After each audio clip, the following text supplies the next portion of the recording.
আল্লাহ কোরআনে বলেছেন তোমরা তোমাদের রবের কাছে ইস্তেগফার পড়ো।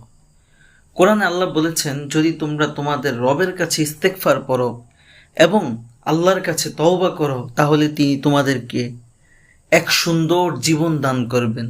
মৃত্যুর আগ পর্যন্ত আল্লাহ পাক তোমাদেরকে এমন একটি জীবন দান করবেন যেই জীবনে রিজিকের অভাব থাকবে না, পেরেশানি থাকবে না, যেই জীবনটা হবে সুন্দর মার্জিত। কিন্তু আল্লাহ বলেছেন এর জন্য তোমাকে ইস্তেগফার পড়তে হবে। শুধু আখিরাতের জন্য নয়, ক্ষমা চাওয়াটা শুধুমাত্র আখিরাতের জন্য নয়।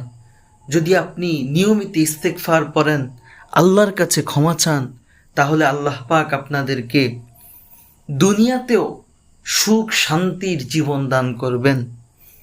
অর্থ করি, তারপর জীবনের যত সুখ আছে আল্লাহ পাক আপনাকে দান করবেন।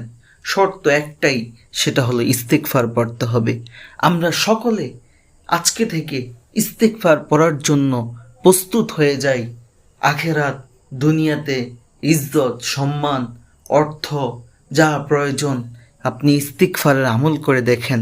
আল্লাহ পাক আপনাকে ইস্তেগফারের আমলের মাধ্যমে আল্লাহ আমাদেরকে দান করবেন।